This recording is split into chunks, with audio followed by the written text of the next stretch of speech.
Let's talk about the best way to deal with emotional overwhelm.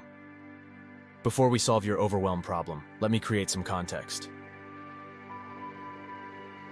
You are a part of consciousness that was dropped on this planet in a body so you could experience a location, space, time, and everything duality is.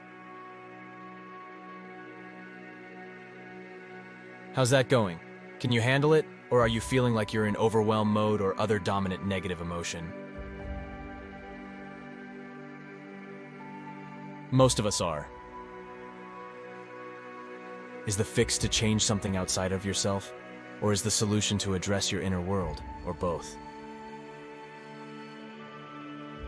At some point in our life, most of us come to realize that peace, happiness, all the thing we want are 99% an inner job, not something we create outside of ourselves.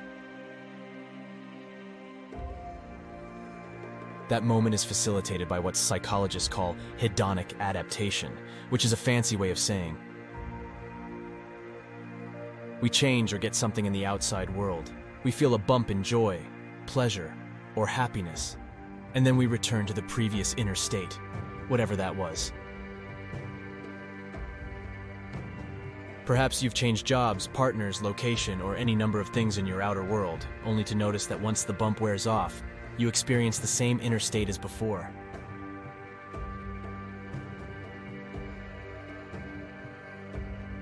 Others come to do the inner work because they're trying out tools to see if they work. That's fine. The proof is in the pudding. Either a tool delivers or it doesn't. What helps them stay with the inner work is noticing how inner shifts change their experience of the outer world. How do we do this inner work? Today I will share 2 tools I've personally used and seen tremendous results. The tools are simple yet powerful. To set the stage for tool number 1, let me remind you that there is a core self-you in there that is pure awareness, that's never been hurt, isn't overwhelmed, sees all, is the witness, just is one with all that is pure awareness, is non-local or one with all that is. You might be saying, really, how can I meet this part of me? Well, that's where duality in comes. As a part of this body experience with our mind, emotions, body, all that makes up this earth experience, that part of us is local in a place in time, uses past experience to avoid pain, seek pleasure, creates thoughts, suggests desires to make you feel better, believes that I'll be happy when peace, happiness, aces controlling your outer world, and leverages fear and comparisons to gain your attention. Our duality self is quite amazing. Yes, it covers up our core self, but that's part of the role of the duality mind, to protect us and help us thrive in this incarnation experience.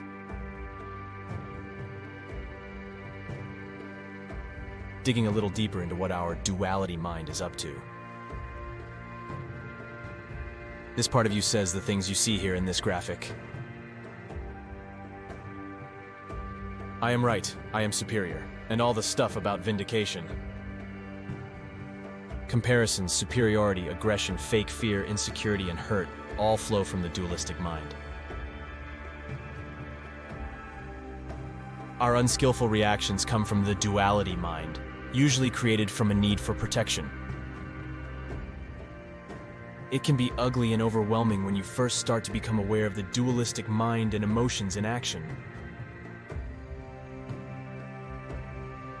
Let the duality thoughts and the mind narratives go. Don't engage. Just notice. Relax into the awareness of being aware and release thoughts, beliefs, concerns as you give yourself permission to let your core self take the wheel.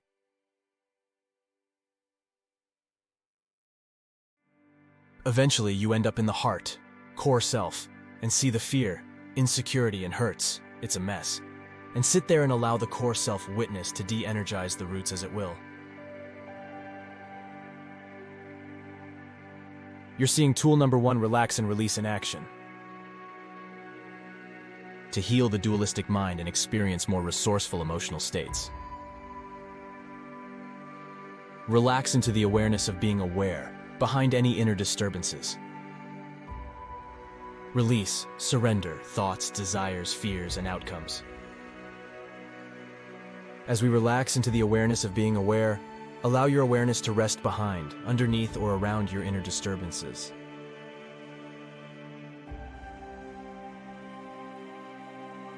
Hold the awareness and inner disturbances as you would a butterfly in your hand, able to stay or fly away. If you struggle to relax into the witness, your duality mind has created some resistance. It's not a big deal.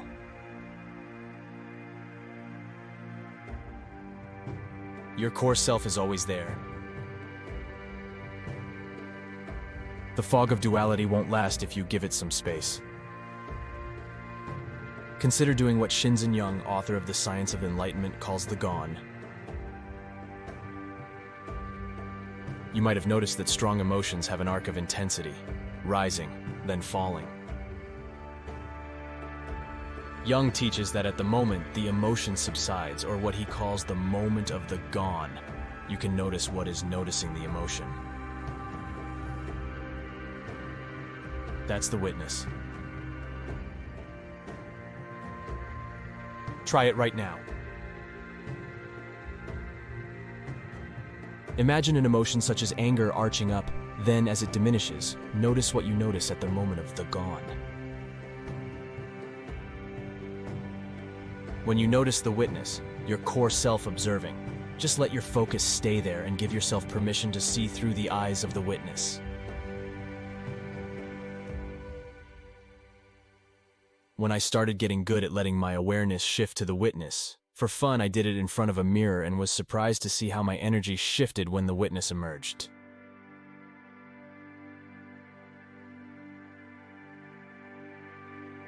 Night and day difference. According to some spiritual teachers such as Michael Singer, Untethered Soul, relaxing and releasing is the only tool you need.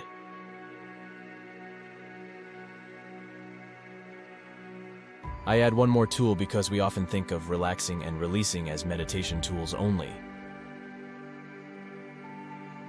They're more, and the next tool, surrendered excellence, is what a person who is relaxed and released looks like when they're getting stuff done.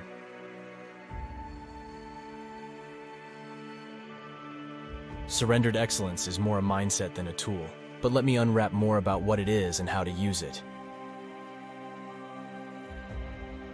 When you give your best, focusing on process excellence, while surrendering immediate concern for results, you're operating in surrendered excellence.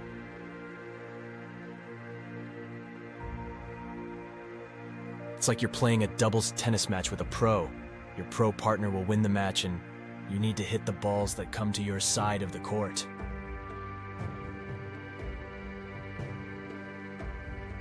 Christians will recognize this as letting go and letting God, with the caveat that you do what is in your control with excellence, but not as if that will be the reason for your success.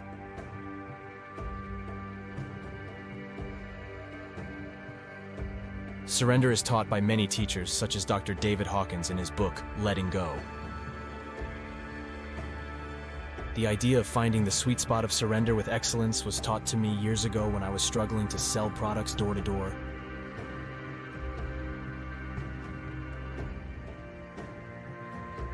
It was hard, discouraging work as few people were interested in my products. With the encouragement of my mentor, I focused on what I could control, such as the number of doors knocked, and surrendered the rest. I made a promise that each day I would so many doors, do my best when I had a chance to make a pitch, and surrender everything else. I did. In 4 days, not much had happened, but I was doing my part and letting go of the rest. I was happier. Then in day 5, I got 2 sales. Nice. Day 6, I got 3 sales. By day 7, I had made 700% more sales than any time previously. The whole week, I was relaxed yet very attentive to doing my best in what I controlled.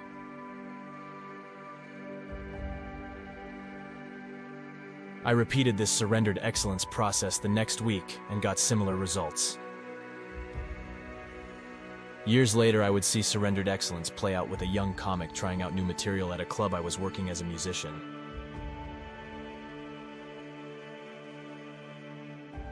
Her first set, she was awful, I mean really awful. I saw her backstage to console her, but she was unfazed. Oh, this is just part of the process for vetting material. I call it workshopping. Smiled and shrugged like, don't you get it? I remembered my door-to-door sales experience and knew she would be fine. And she was. The next week, her material was about 20% better. Each week, she improved. And through the whole process, she was surrendered and gave excellence to what she could control. We started this video by asking, are you in overwhelm mode? Then we pivoted to this inner work stuff. Does inner work make a difference? It's the only thing that will make a lasting difference. Before you quit that job relationship, give up on your dream. Relax in the awareness of being aware.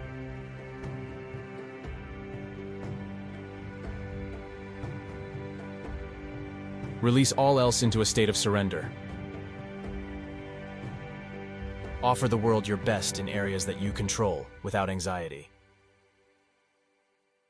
Your ego mind will eventually clear out old programs, emotions, and other things that were holding you back as your core self emerges to be a bigger part of your daily awareness experience.